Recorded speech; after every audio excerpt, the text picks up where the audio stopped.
Wonderful. Great to see everyone. Sarah and everyone at Victor Stanley, thank you for your continuing support.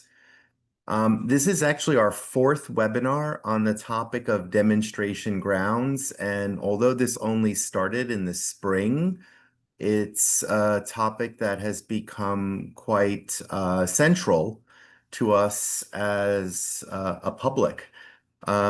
Just for fun, in advance of today, I Googled under AI the notion of our right to protest. And what's very interesting is I've gotten a very different definition that I got when this started this work in March, and I'll read that to you. The right to protest in the U.S., though protected by the First Amendment, is increasingly at risk due to new state laws and restrictive ordinances that criminalize protest activities and grant immunity to those that harm protesters.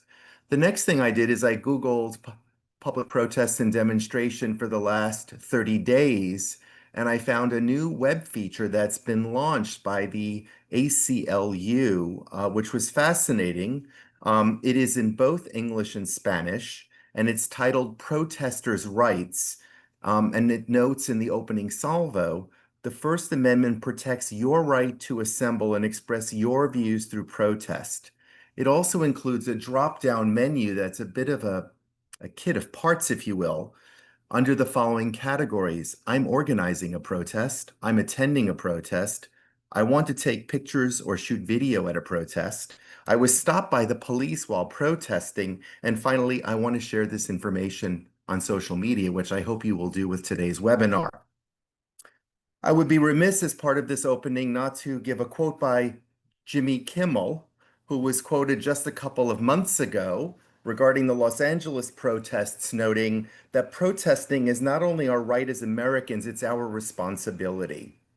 Now, to help us re-engaging with the stories of now lesser or little known and even forgettable events that were pivotal in the nation's history and have helped to shape American attitudes and ideals, our moderator, Mitchell Silver, and our panel will unpack the people and the stories behind protest events in three American cities, New York City, Chicago, and Atlanta. And in the process, they will reveal surprising participants from John Lewis before he ran for Congress to the Upper West Side mothers who took to the ramparts with strollers and walkers. Our panel today includes a planner and a former Parks Commissioner who is known to many, Mitch Silver, and he will be followed by three speakers, an advocate, an educator, and a practicing landscape architect, although I would say all three of our speakers today are advocates. Megan Fitzpatrick is the Director of Preservation and Research at Landmark West. Ron Henderson, who is both an educator and founding principal of Lirio Landscape Architecture and on the faculty at IIT, and a great and celebrated author. His recent book on trees is sitting on my coffee table at home and is a great read. And then finally, Spencer Tennell, a former board member of the Cultural Landscape Foundation of Tennell and Tennell, and also on the national board of the Olmsted Network. With that, let me turn this over to Mitch Silver. And Mitch, thank you.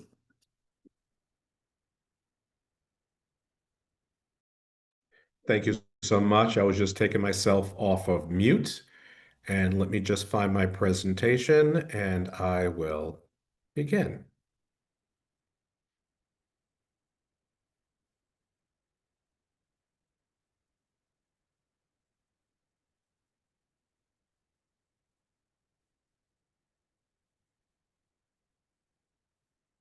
So I'll start off. I'm the moderator, but just wanted to share with you my experience about protesting and the First Amendment rights. So I was a commissioner of New York City parks during COVID, but also the civil unrest after the death of George Floyd. And throughout New York City, there was just a desire to get out there and express the pain, the grief, and trauma. And so while there are many protests in the street, the running community wanted to take a different approach to share their pain and their sorrow. A lot of protests in New York City occurred in the streets. And so people knew I was a runner. They approached me, a lot of confrontation with the police. And I just told them, and I hope there will not be a warrant out for my arrest, that if you want to protest, you have a First Amendment right to protest in our public spaces, and that's the park. You're not going to block traffic, and these are wide open spaces that you can congregate To me, parks are democratic spaces. We have our First Amendment rights, and so I encourage people to go into the parks. Prior to that, there were some confrontations. This is a running protest that was going across Brooklyn Bridge. It did stop traffic. Yes, I was in this running protest, but that's when I realized they had to find a better route where they can still exercise their First Amendment rights, but to do it in a very different space. So I encourage them to go to parks. Here's one of the protests that people were expressing themselves. These are all runners. This is Grand Army Plaza, a very historic park, and Umstead Park, right next to Prospect Park, as you enter on Flatbush Avenue. And you began to see more and more runners expressing their desire to protest in our parks and our public spaces. And then they started moving to larger parks. This continued on. This is the one that was running to protest. This was in East River Park, a Moses Park. And I have to say that I am very different than Robert Moses. We held the same seat, but I had different values. And so I don't know if you can notice the person speaking, but that is me speaking at the podium. And I cannot tell you the remarks or the looks that I got from the police, the NYPD, when I said, "Welcome, everyone. I'm the New York City Parks Commissioner." This was a moment. We had to have this public expression of pain. We had to have this public expression of trauma and public expression of healing. And so, want to let them know that this space belongs to you, and this is where you can exercise your First Amendment right. These were the large gatherings. They were peaceful and they were powerful. And throughout New York City, the entire summer, there was these running to protest events where we wanted to express our First Amendment rights to protest, but do it in a way that was comfortable for us. And that this was just some of the gatherings. We then decided to take it to Central Park. This is where Seneca Village used to be. It was land that was displaced from Black Americans to make way for Central Park. And so we started to not just protest, but go to places of importance. And Central Park and Seneca Village in particular was a place that resonated. And so I also spoke at this event talking about the history of Seneca Village, about what happened. And then we actually had a 5K dedicated to the race. We want to make sure it wasn't just a protest, but how do we make an impact and create lasting value? My question was, how will this moment be remembered? This was another running protest when I was honored as a co-captain. This was in Bryant Park. And we wanted to make sure that this just wasn't one and done. Throughout the country, people were painting Black Lives Matter murals in streets where cars drove over them and they disappeared and faded over time. We wanted to do something that was more permanent, something that could be remembered for this moment, which in my opinion was a change in American history. And so I took the bold move to make sure that this would have more impact. I had recommended that we rename 16 parks initially. We end up doing 30 after prominent Black Americans. It was my goal to show how we need to show our experience and our history and our culture in these spaces. And so, over a period of about a year, we did the first round on Black Solidarity Day. One example is I renamed Malcolm X Promenade on a right near LaGuardia Airport, where he grew up near Flushing. And as a Parks Commissioner, I had the power and authority, just like Robert Moses, but I decided to take a very different approach and to make this movement permanent and change the landscape of New York City. So we went on to carefully select spaces where the person had connection to the space. This is in Morningside Park. I'm sorry, this is in a park in New York City, right near City College, a place where James Baldwin was an orator and a speaker. And I'm there with the mayor and his wife. And we renamed that lawn the James Baldwin Lawn. You'll also see a sign with Langston Hughes. I'll come back to that in a second. But we renamed these spaces and made a special sign to show that this space is different. And you'll notice it's the red, black, and green, the Pan-African colors, that I didn't just want this a moment just for the protest, but I wanted to have lasting value. And here's Percy Sutton, who was a borough president of Manhattan, also one of the key people who initiated the New York City Marathon. But for us, it was critically important that we share these moments, not just now, but how we can memorialize this going into the future. And here's one for Ella Fitzgerald. And this is the sign. Of course, it followed the same New York City signage requirements of language change. But I want you to look in the corner, which you probably cannot see on this map. All of these signs throughout New York City, where we named it, wanted to communicate this moment that New York City Park stands in solidarity with the Black community and continues to work to address inequities in our system. As part of our commitment, we are renaming park spaces for historically relevant Black people. This playground is dedicated to Ella Fitzgerald, and this responsive step, and there will be more to come. As I stated, we ended up renaming over 30 spaces. As my last day at Commissioner in New York City, I was so excited, and I announced it to the crowd. They weren't happy that my term was up, but I had the privilege of renaming the Prospect Park bandshell after an icon born in Brooklyn, and that was Lena Horne. Now, what's important is that we also want to create a space, not just a sign of historical significance. And after looking at what was happening with the protest, I told my staff we had to have a special place for Black joy, for relaxation, for respite, for contemplation, for meditation, and for protest. And we decided to pick a location at Cadman Plaza. And I looked at the space itself. This was before Juneteenth became a national holiday. And we decided to name a space Juneteenth Grove. It had 19 benches painted the Pan-African colors, and we planted 19 rosebud trees. This is now existing in New York City, and this is a place where people go to. And I can tell you, on Black Solidarity Day, on Juneteenth, this is a place where people go to where they feel welcome and they feel gratified. And this is what it looks like. What you see in the back is the War Memorial. That is a location of many protests. And in fact, that's where George Floyd's brother came there for an event to protest. In fact, we were painting the benches the day of the protest, and people were in a state of shock and thanked me. And it brought tears to my eyes when it opened up, because people were shocked that this space was created for them. And the sense of welcoming and joy that they felt being in this space was something that just validated what we wanted to do. And since we planted the 19 rosebud trees, I planted one of those trees and prayed for the tree, both for the ancestors who suffered slavery, but looking forward for those that will come into this space and experience this space. So as I close and turn it over to Megan, I wanted to make sure that protest is important, but we have to make sure that that legacy continues, that stories are told, that we create places where people feel a sense of belonging, for protest, for joy, for celebration. And to me, I think it's critically important as we step into this conversation. We'll hear three examples, as Charles said, of three other locations. And actually, we're going to stay right here in New York City. And now I'm going to turn it over to Megan. I'll come back to moderate this panel, and I want to thank you all for participating in this very important conversation. Thank you for that. And thank you to the Cultural Landscapes Foundation for having me. Yes, we're going to stay in Central Park. And the site I'm going to talk about today is only a block away from our office here on the Upper West Side, and we have been very involved in advocating on behalf of this site's preservation for a number of decades.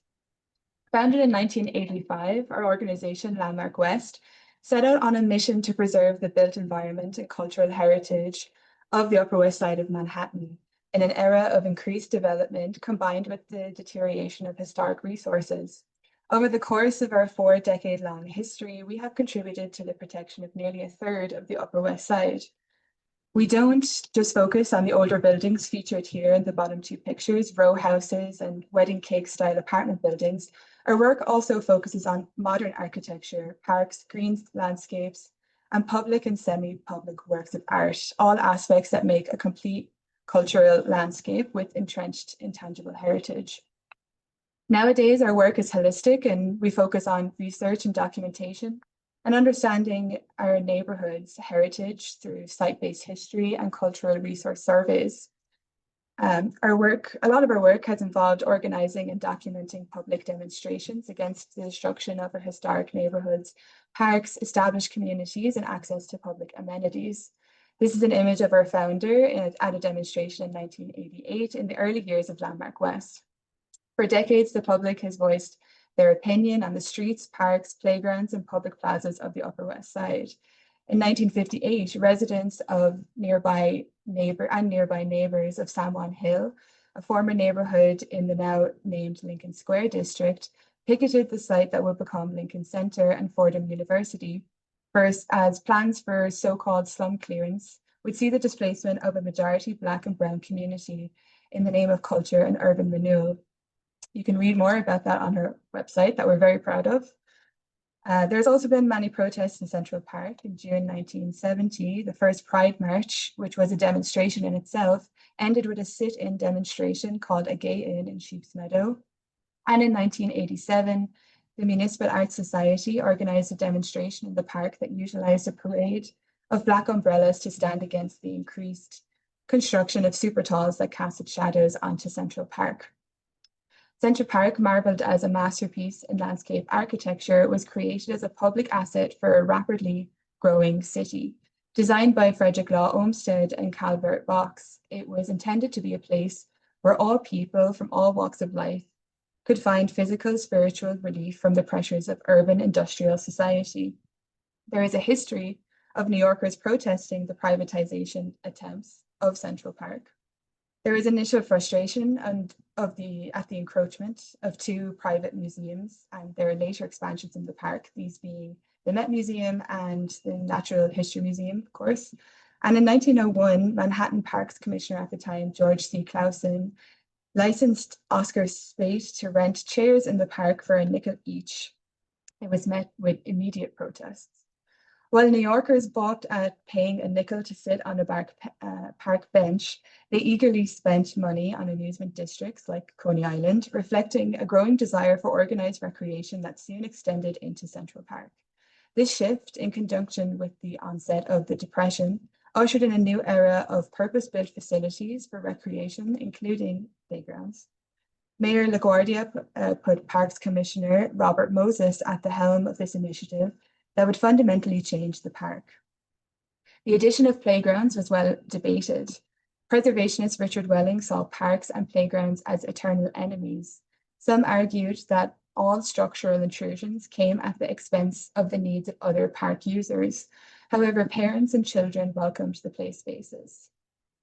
By the 1940s, Moses had incorporated nearly 20 new playgrounds, 18 of which were located along the park's perimeter, known as marginal playgrounds, to facilitate easy access for nearby residents, including one at West 67th Street.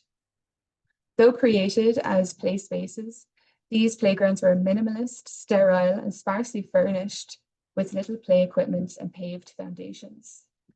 Little improvements, if any, were made to these playgrounds after installation, much to the chagrin of Upper Manhattan parents and their children. Neighbors on both sides of the park advocated for better playgrounds, sending letters and fundraising for vital works. It was a playground dispute that ultimately marked the beginning of the end for Moses's tenure as Parks Commissioner. In 1956, Moses planned to expand upon a wooded area adjacent to the West 67th Street marginal playground to develop an 80-car parking lot for Tavern on the Green restaurant.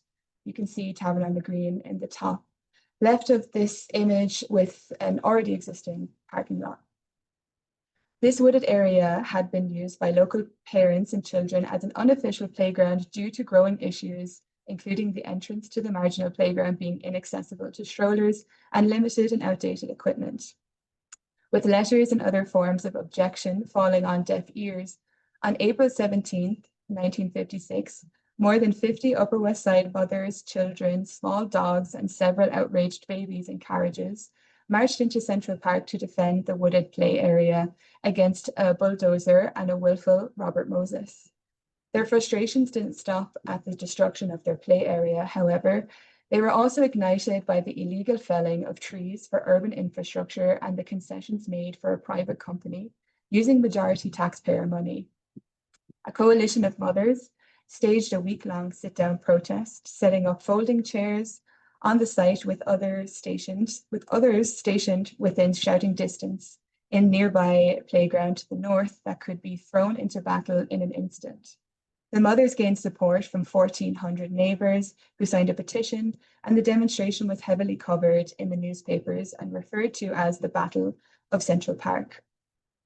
As organized as the mothers were, none of them anticipated that on the 8th day of protest, under the cover of night, with the tacit approval of the police, Moses and his forces took possession of the half-acre site. They set up a fence, painted it pink, and bulldozed several trees. Among the victims were 2 cork trees, described as the only ones in the park, and a rare and ancient New England rubber tree. In the morning, the mothers were awakened by the sound of Moses's artillery. Neighbors gathered and lamented the loss of their play area. The only way Commissioner Moses could beat us was by sneaking in, said Miss Norma Rosen, a resident of 25 West 68th Street. Norma Rosen was the mother and advocate who filed and won a taxpayer lawsuit in response to Moses's actions that night. Here we see the mothers in the midst of the sit-down protest. Among them is Roselle Springer, Eleanor Sanger, Augusta Rubenstein, Newman, Eve Michaels, Anna Aporo, Carol Bresnick, and others. Despite making comments in the media, such as describing the protesters as howling childless women, the mothers were overwhelmingly positively received. A Supreme Court injunction and 2 civil lawsuits later, Moses finally backed down. He also pledged to build a children's playground on the disputed land, but had stepped down as commissioner before any plans were made. One of the mother's supporters, Council Member Stanley M. Isaacs, stated, "Not even the Lord High Parks Commissioner Robert Moses should be allowed to destroy park beauty for a commercial enterprise," conveying the public opinion turning on Moses towards the end of his tenure. The legacy of this demonstration is preserved in 2 children's playgrounds that were built in the aftermath of the battle, and a new heritage was consolidated within Central Park. Unable to find sufficient funds to allocate for a playground, the newly appointed Parks Commissioner, Thomas P.F. Hoving, worked with the Estee Lauder Foundation to privately fund a new creative adventure-style playground, a product of progressive play theories that emerged from Europe. Richard Dattner was chosen as architect, and with consultation from community groups, such as the Mothers Committee, to improve the West 67th Street playground, Dattner created his own adventure-style playground that utilized sand, water, and unconventional play structures that shaped the future of playground design in Central Park. Ground broke on Adventure Playground, as it would be known, on October 11, 1966, almost 10 years after the mothers were promised a new playground by Moses.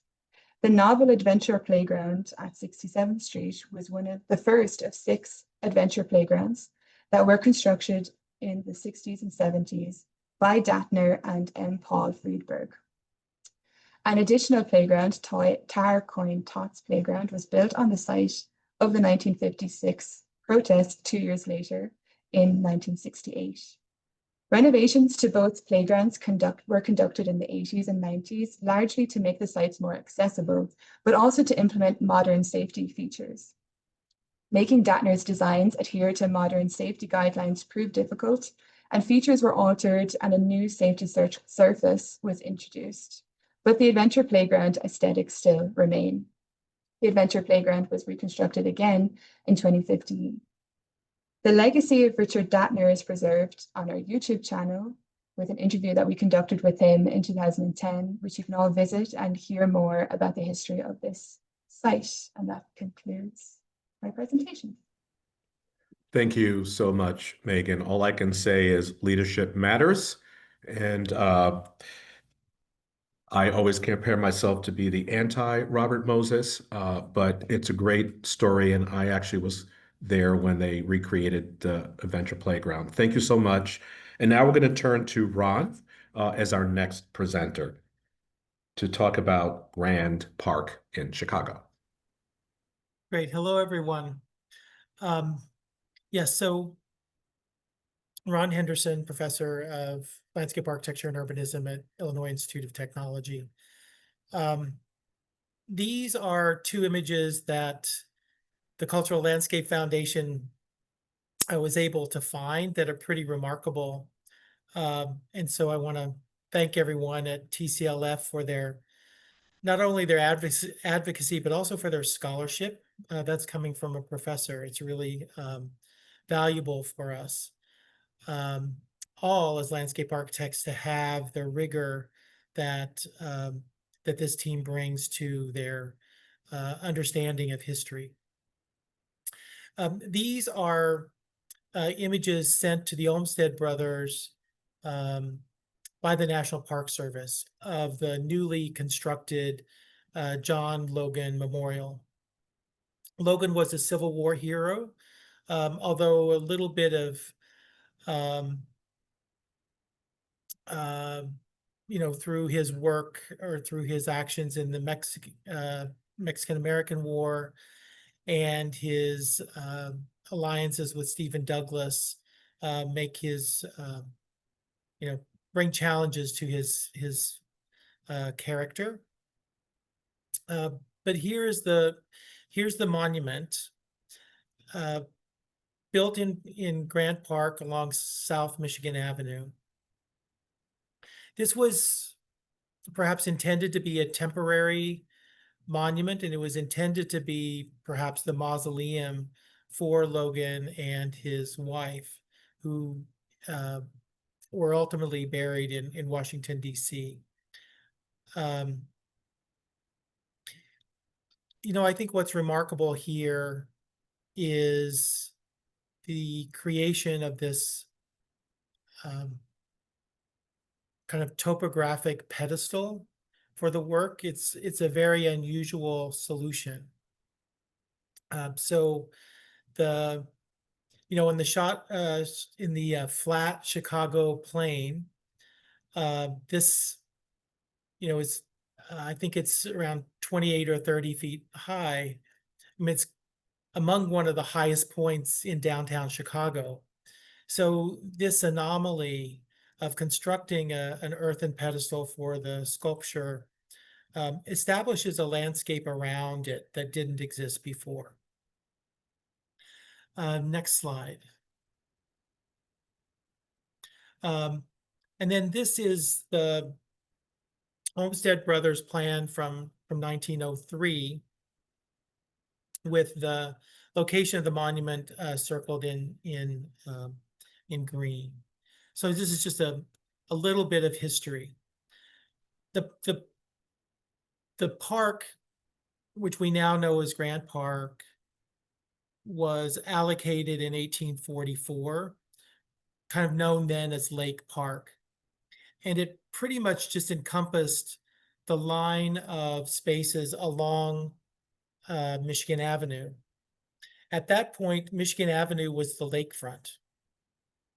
So the park was really a lakefront park at that point in time. In 1852, the Illinois Central Railroad built the railroad between the park and the lake. The debris from the Great Chicago Fire of 1871 then brought fill onto the other side of the train tracks. It was named Grant Park in 1901. This is the Olmsted Brothers just 2 years later in 1903. And then, of course, the Burnham and Bennett Plan of Chicago is 1909. And so you kind of get a sequence of understanding. And eventually the Grant Park moves and extends out to the east, all the way now to Buckingham Fountain, past Lakeshore Drive. So just a kind of sense of, when the monument was built, it actually wasn't built in Grant Park because Grant Park wasn't quite there yet. Next slide.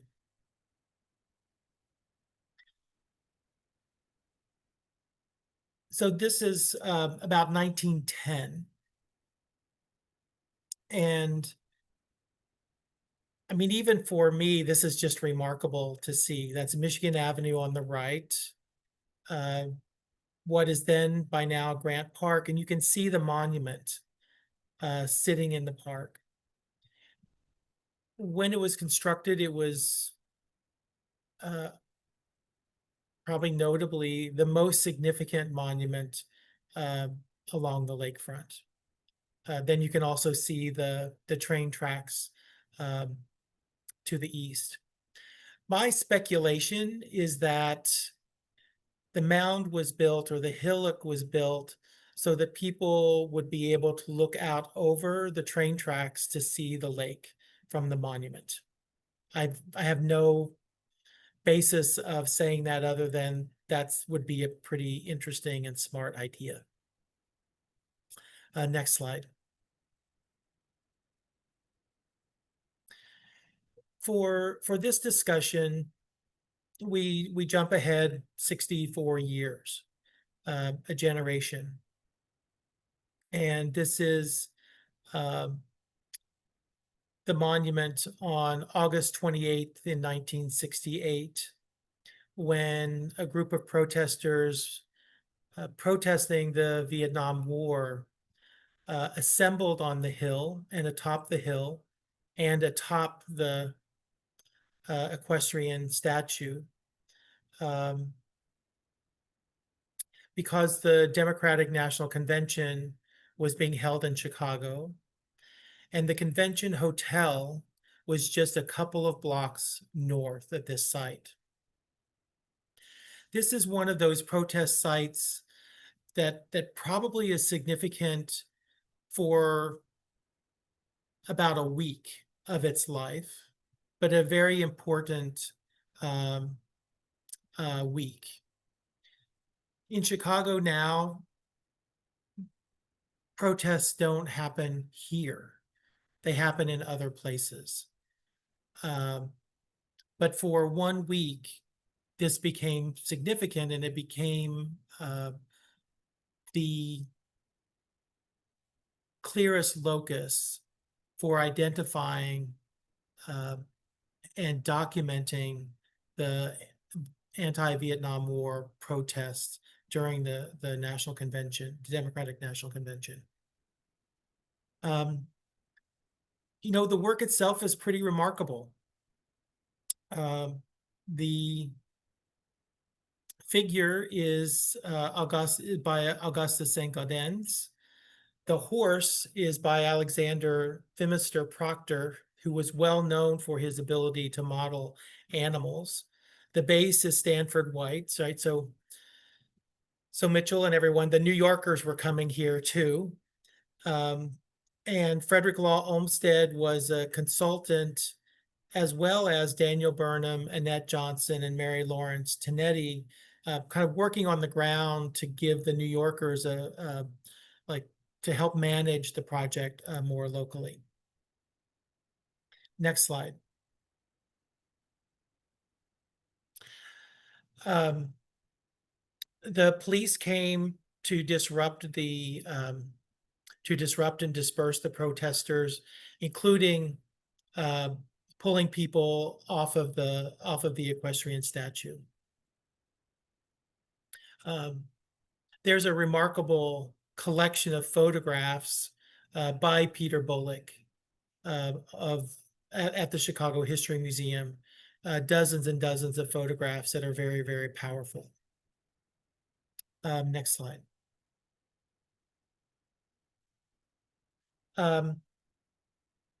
Here you can see that growth of Grant Park. This is from this is 1968.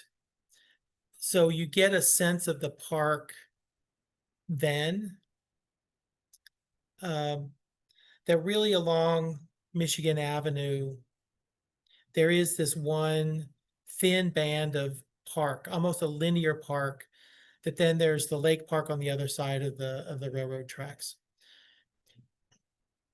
So the way that the park now spreads out with Millennium Park and the bridges across the train tracks, it seems like it goes straight from Michigan Avenue to the lake. But at the time of the protest, it was really compressed against the wall of South Michigan Avenue. So again, for me, the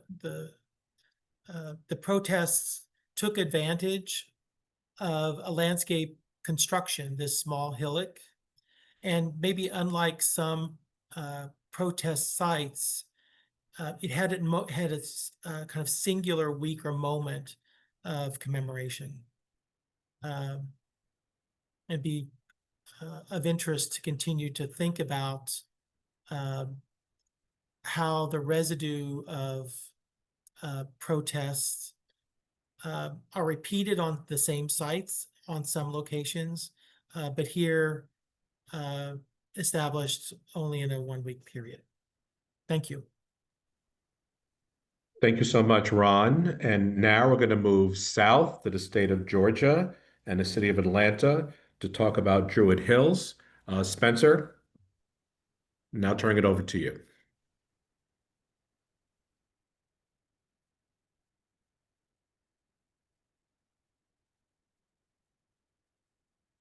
Now it is on. So let's see. All right. So this pastoral scene in the Olmsted Linear Park in Atlanta, Georgia, is not indicative of the chaotic history this park enjoyed as it was threatened with various forms of violation and destruction beginning as early as 1946. The threats intensified in the 1960s as highway construction around the country began to peak. Ironies abound in this story. When Governor Carter, Jimmy Carter, who would become president, stopped the road in the 1970s, it was viewed as a great victory for the neighborhood. But within 10 years, he was planning his presidential library that would have been in a 100-acre cloverleaf interchange where two major highways joined. The move to construct the presidential library gave new life to a reduced highway project that culminated in on-site protests and a successful outcome for the community and the park. The road fight, active for over 25 years, added luster to important political figures, including John Lewis and tangentially Senator John Ossoff. It also signaled the end of political lives for many others. Here we go. Atlanta entrepreneur Joel Hurt engaged Olmsted Sr. in 1891 for what would become Olmsted's last residential suburb, and the only suburb where Olmsted, his son, and stepson were all involved. The 1,400-acre site, shown here in green, is similar in size to Riverside, Illinois, and lies about halfway between Atlanta and Decatur. Hurt wanted a road to bisect the development and connect Atlanta and its smaller neighbor. The northernmost street on this map of Atlanta is 6th Street. Piedmont Park, well known in most of the country, is not yet on the map. The plan evolved from a single wide road to a divided road shown here with a park between the major east-west road. Now, this is a peculiarity of the South and not unusual for many parts of the country, where we, instead of pronouncing this road the way you might in Spain or Mexico, we pronounce it Ponce de Leon, not Ponce de Leon. And so the main road on the north of this is Ponce de Leon, and then there's a lane-like component called South Ponce de Leon that is on the lower side of the park segments. The park comprises 45 acres, and this familiar lithograph from 1905 has caused a bit of confusion over the years. There are those that use it as evidence positive that Olmsted Sr. was not responsible for this design. It was more related to the discontinuous and chaotic nature of the developer's finances, but also Olmsted Sr.'s insistence and suggestion that the larger lots along the main street be offered for sale first, and that the areas to the north and south with smaller lots, that those would be presented for sale after the big lots would be originally taken care of. So post-war Atlanta was similar to many other cities across the country, and with the beginning of planned urban expressways and freeways. The irony of it being called a freeway is, yes, it was toll-free, but travel on these roads is hardly free these days. The plan on the left is from 1947. It almost looks innocent. By 1959, the plan on the left, once the interstate highway system had begun in earnest, suggests a much more ambitious plan by the state. The roads in yellow are the familiar highway plans that we see today. The two in purple are roads that are partially constructed or were the basis of the controversy that unfolded with the Druid Hills neighborhood and the parks as a central focus.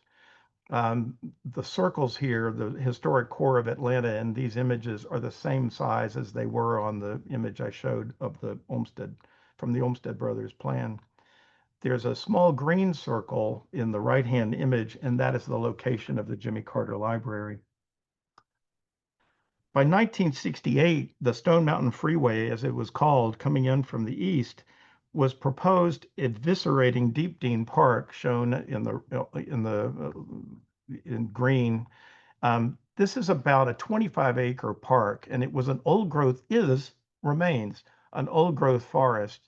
And throughout the iterations that the Olmsted Senior and the Olmsted firm went through between 1892 and 1905, that lasso around Deep Dean Park, around that old growth forest, remained almost unchanged. The intention from the very beginning was to save that land, to set aside an old growth forest that had real significance, and to keep it sacrosanct. As you can see from this image, I'm not even going to try to describe all the vermicelli that you see before you, but there is a major highway and off ramps, flyovers, and then you also see it eviscerating Delwood Park. In this version, Shadyside Park is a little bit less involved. The neighborhoods to the south of this highway is clearly much changed. So there is a reduced version of this. I guess this gets into the category that's a little bit pregnant, where the Department of Transportation has scaled back its plans, and you don't actually get to see what they were planning for Deep Dean Park, but you sure get to see what was going to happen to Shadyside Park.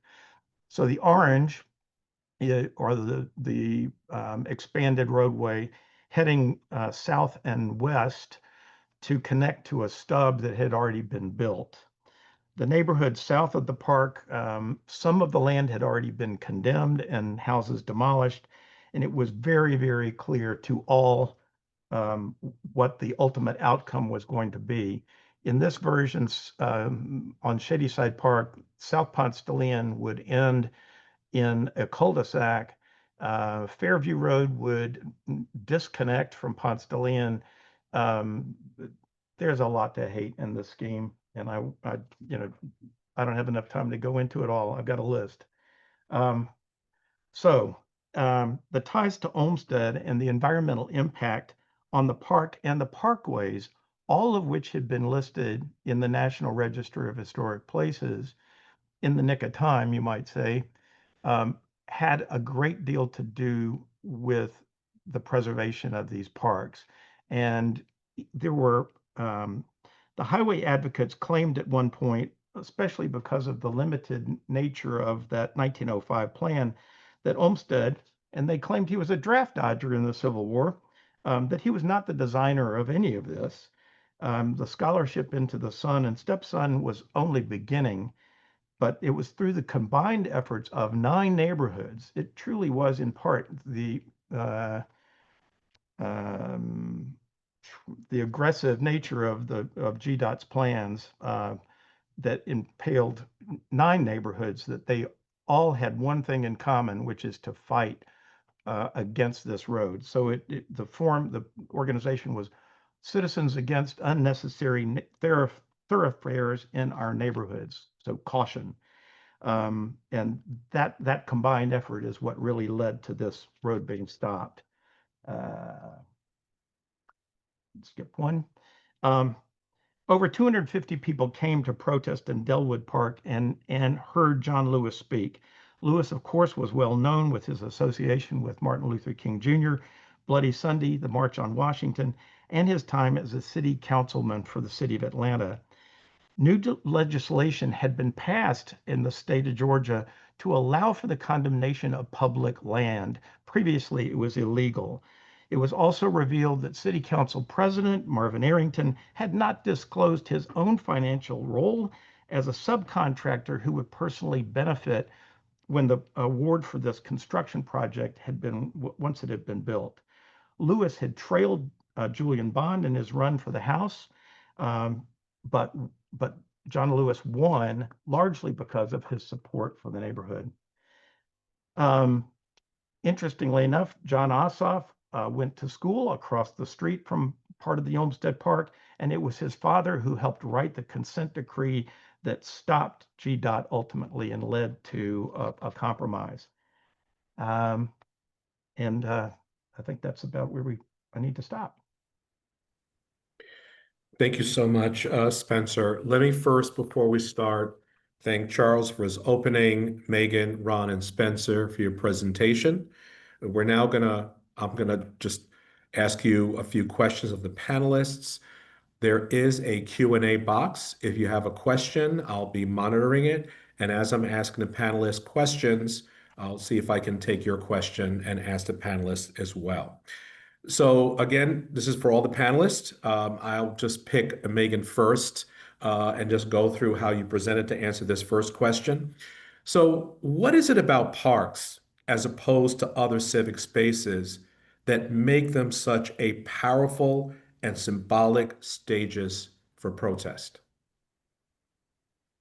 I think it was well put by you in your presentation that they are ultimately public spaces and they are designed for people and used by people, and you know, it is a stage for public protest and for people to take back, you know, their own civil liberties, but also the design of the parks themselves. You know, a lot of them have vast open spaces.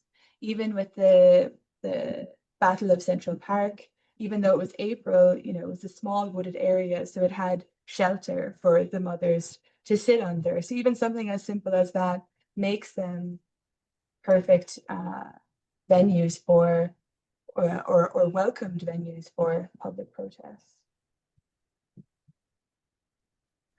Ron, do you want to answer, please? Well, Mitch, I'm thinking back to your, you know, to your discussion about protesters in the streets and then moving to the park, right? How you encouraged that movement. You know, parks can accommodate, right? They're made for people. In whatever way we choose to use them. We can celebrate, we can listen to music, and we can protest. In part because, depending on the scale, they simply have the capacity many times of being one of the only places where a group of people can gather. So there's something just sometimes in the way that that some places and some parks are designed that actually allow people to gather in different scales of crowds. I mean, it's interesting for me to think of the question in light of recent protests, particularly in Chicago, where it is the streets is the place of protest now. And that's accommodated in part by density and any other number of factors. There won't be protests probably in Millennium Park. It's a public-private partnership that has a series of rules and probably is not the right place. Much of Grant Park now is farther away from the city in a way that it wouldn't seem to have the impact. So I think the opportunity of parks to host is part of that capacity, but sometimes streets are also still maybe where we need to go. Very good point. I'll probably come back to that in a second. Spencer, do you want to weigh in? I'd love to. It seems that there's something enormously compelling about a concept as simple as beauty. And though, you know, the Olmsted Park in Atlanta in Druid Hills it had been compromised and it had degraded, as early as 1931, there was a neighbor on Delwood Park who thought there was something special about it, wrote a letter to the Olmsted firm and said, I think you all were involved in this. And if you were, could you come back and help me get ready for the Garden Club of America's tour in Atlanta? But in one generation, 25 years, that thread, that connection to the Olmsted firm and that place had been lost. Fast forward to 1968, 1970, Sally Harbaugh, also living on Delwood Park, knew there was something beautiful right across the street from her and goes to Brookline and thinks and looks at these drawings and thinks, I think this might be important. So there's something about the beauty of those sites that drew these particular women that were like, there's something going on here and I want to know more. And you also think about how many places of beauty in the world are the center of global conflicts. And I will just bring up Kashmir as one place. Well, thank you. Here's my next question. If the landscape was designated on the national or state registers decades ago, should these nominations be revisited and or updated to reflect these 20th century cultural events? So Spencer, I'm going to go reverse. I'm going to start with you first, then Ron, and then Megan. I think you're absolutely they should be. In this instance, it's hard to even reflect on this, but without the Preservation Act of 1966, without the listing of these parks and the parkways in the National Register, there would not have had the teeth. Beauty alone would not have been able to stop the power of GDOT and the construction of that road. That was an incredibly important part of it. And the people that protested, Mrs. Harbaugh going down and camping out in front of the state DOT commissioner with a stack of drawings, she was dismissed as a bored housewife. But that in the end, it was those listings and that historic listing that had so much to do with the preservation of these spaces and to recognize the way that protest preserved that land and that neighborhood, that last neighborhood of Olmsted, I think is incredibly important. Thank you. Ron? The quick answer is yes.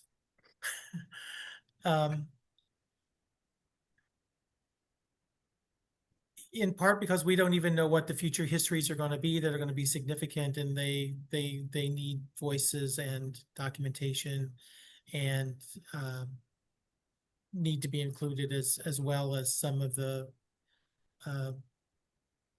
other acts that have happened in some of the parks. I'd like to think that Grant Park might also be registered because it was where one of the largest congregations of people in history gathered to celebrate the Chicago Cubs World Series victory, but that's a whole nother kind of celebration. Oh, the Chicago Cubs won the World Series? Oh, I'm sorry. If I can talk just 2 minutes on IIT, our campus is on the National Register of Historic Places, largely for the significance of the collection of Mies van der Rohe buildings. The Alfred Caldwell landscapes are only barely incidentally mentioned, which put at risk the most intact and last of Caldwell's work on campus, which was Sterling Morton Park.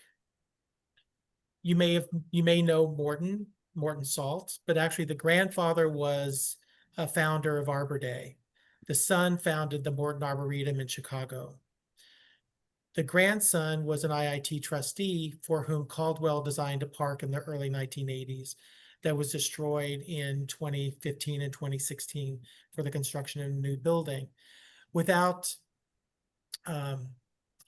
In part because it wasn't recognized that the landscape contributed to the campus national heritage conditions, only incidentally. That needs to change. So as an example, I would simply say we must work to make sure that the landscapes are represented, be they protest landscapes or not. Megan? Yes, I think this is quite a contested question when it comes to Central Park. It's a very beloved Victorian landscape. There's still preservationists today that don't really think that modern infrastructure belongs in the park. The protest occurred before Central Park was recognized a landmark.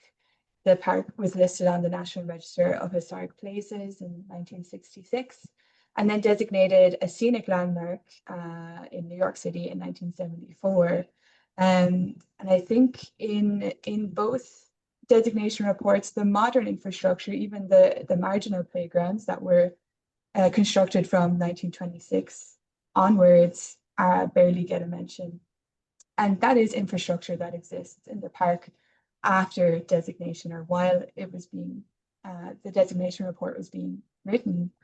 But I do think that those modern intrusions, if you want to say, are significant in the park, especially this protest, which was a catalyst for the adventure style playgrounds in the park, which are a very unique type of infrastructure in Central Park and in New York City. So I do think that the landmark criteria needs to be broadened when it comes to Central Park, and that work is being done by colleagues. There's a UNESCO World Heritage nomination in the works, and it's looking to recognize all aspects of Central Park's evolution and heritage. Well, Megan, yeah, I'm going to come to you with this question because you really shared a rich legacy of Adventure Playground, but you also mentioned that it was renovated or changed in 2015 and then some other improvements in 2014. So here's my question. Each of the sites that we have discussed, they're going to evolve over time with designs, new uses, or different stewardship. For example, it was a Parks Department, now it's the Central Park Conservancy or the stewards.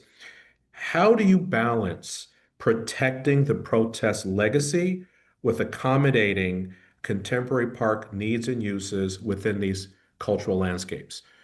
Not everybody knows about why that park is designed that way or the era in which it came out of. So can you just share how you balance, the protest legacy with contemporary uses in a cultural landscape?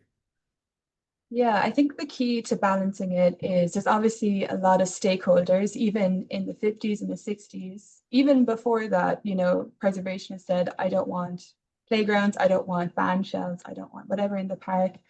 But, the average person wanted them, so you have to balance that need.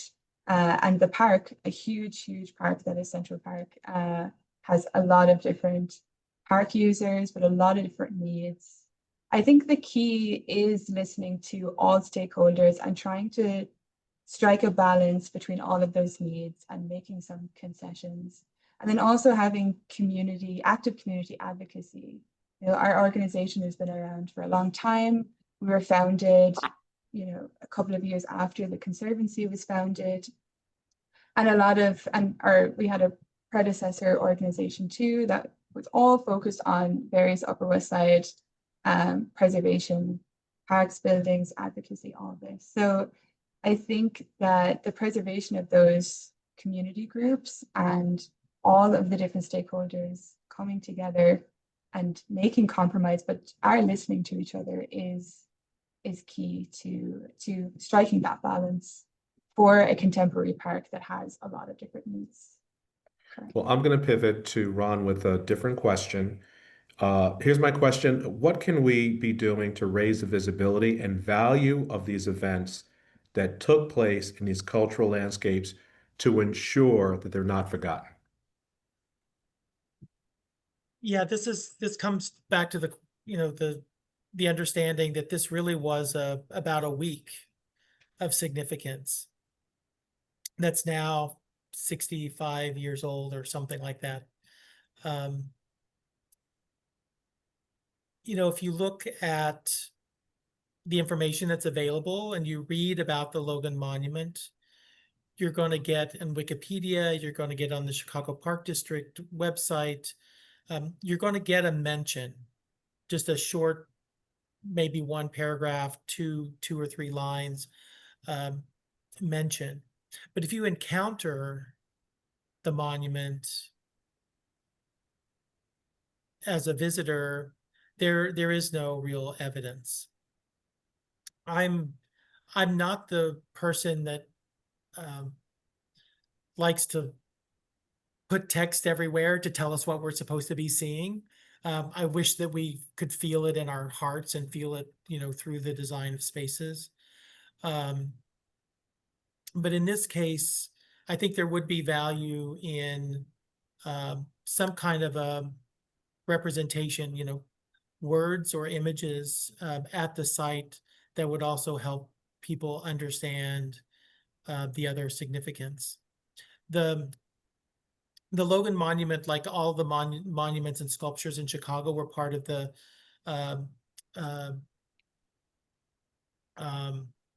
Chicago Monument Project. I think many cities had these. I think a lot of funding, I believe, came from the Mellon Foundation for cities to look at these, to look at what's missing throughout the city, but also what might be missing or misinterpreted at sites that exist. And their recommendation at this site was in part to acknowledge Logan's slightly more complex history, but there wasn't mention of the convention. So I think there was something got missed there. Okay, Ron, I'm going to give you this question. So what are some of the tools that we can use to both expand the audience and achieve a better understanding of these amazing stories that all of you told?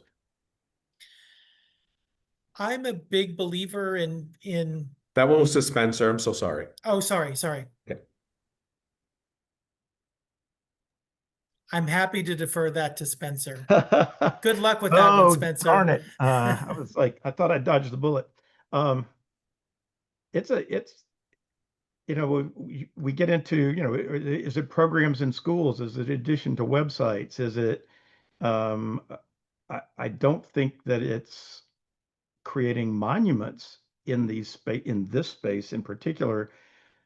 The space itself is the container that held these events, and it wasn't just a week. It went on and on and on.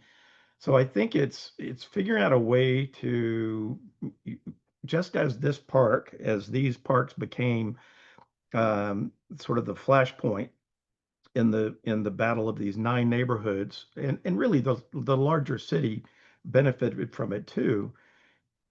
Do they do something as a day of remembrance? Where is it an annual run? I know the nonprofit Olmsted Linear Park Alliance that has led the rehabilitation of this park has an annual fundraiser. Is it using that as a focus, as a day of remembrance for the day John Lewis spoke? Is it? It seems that there's any number of educational opportunities, as well as it truly should be a celebration. And there are generations that have come, they look at the neighborhood and they go, are you kidding me? This was ever at risk? And the thing is GDOT does not sleep. They keep moving. It's a millipede that loses its head and the back legs never know the difference. And so the Olmsted Linear Park Alliance has got to remain vigilant, as do all the other neighborhoods. Complacency has no place in this sort of preservation. This is a question for all of you, and Charles's opening remarks about the First Amendment and public spaces for protest. It is chilling where we are nationally and the conversations that we're having. Ron, you had mentioned, about the streets. At that time, I was very concerned about the perception of civil disobedience and stopping traffic, and felt that parks were more social gathering places, large spaces that accommodate people and still have the expression of protest. And so that's why I felt you can still express your First Amendment right without being viewed, because that invoked a different police response in the street than in the park, but people can protest what they want to protest. So my question is, if in the context of how Charles opened it up, because I'm just very concerned about our ability to protest and the sanctuary of green space, the oasis that parks bring, just besides being a place of protest, but just the comfort of being, in a green blanket. If you can suggest one action to ensure the legacy of parks and their ability to be a site that endures as a place for protest, what would you suggest? One action to ensure the legacy of the park's place to protest endures, what would it be? I know it's a tough question. Can we write a constitutional amendment? I don't know if we want to open up Bill of Pandora's box to Rights, that, a but new that is Bill of certainly an Rights. option on the table.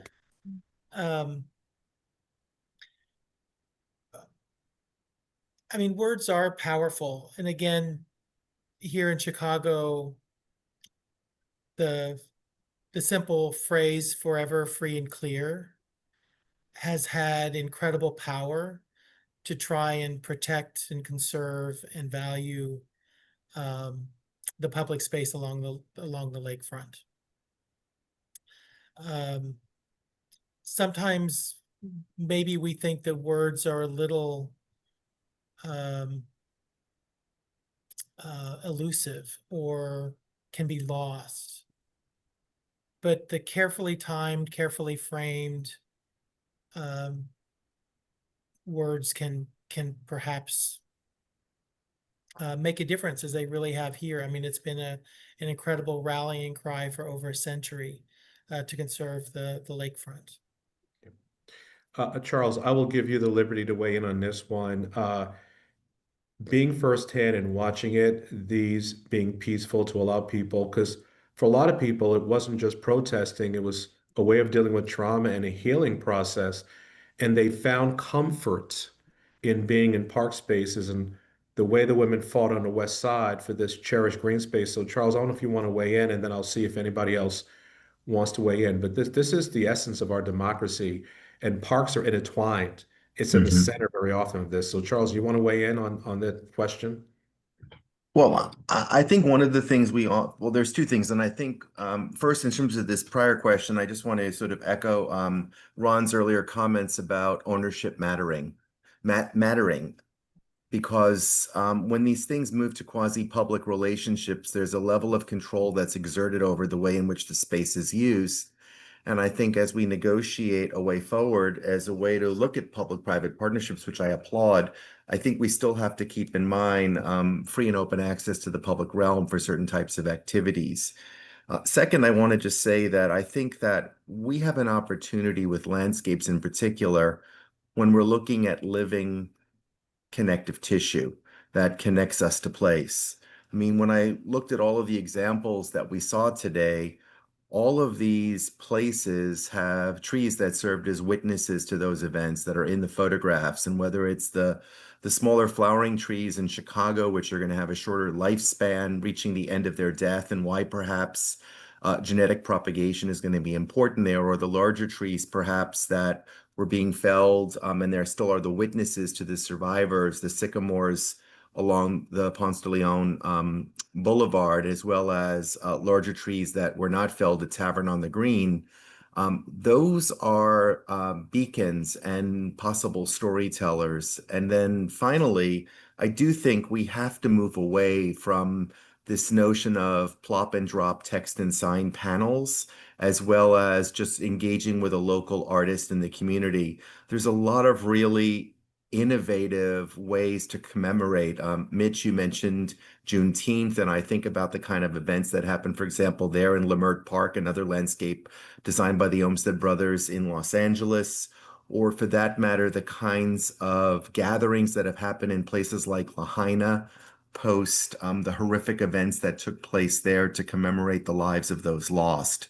So I think that this notion of commemoration and perhaps celebration and collective joyfulness as well is a way for us to make these stories visible and allow us to experiencing in the places where it happened. I want to just thank you, Mitch, and the panelists as well. This has been a really lively conversation. It's got me thinking and rethinking of some of these spaces. Yeah, and I just want to share as I close, there's more to the story around Juneteenth of how it was created. I'll just share with this very simply that right after the death of George Floyd, I had a lot of allies saying, "What can I do? What can I do?" And I said, "You're asking the wrong question. The first question you should ask is, how do I feel?" After just witnessing a man being murdered on television. And so that was the evolution of having conversations we call reflections with park staff. We didn't just want to do a one and done paint a mural, but create a space where people felt welcome, a place of memory and protest and joy. And it was a simple application. And yet, if you go there on those days, it does connect people to the event and what happened, but it's a place where I remember people were just overwhelming with permits to use that space. And I just said, forget it, just go. It was that place, and it was a simple application, the meaning behind it. And it is my hope as we continue this conversation and as we look at how the next iteration of Parks and Protests become, parks and landscapes have healing power. And while people are there to protest, they also select those sites for a reason. And so I'm hoping as we look at the place, because this is titled City Parks as Stages for Public Protest, these are social gathering places, not just for physical health, but for mental health. And my hope as we look to the next generation, that we'll look at our public spaces as public spaces for all, where you can express yourselves based upon our Constitution.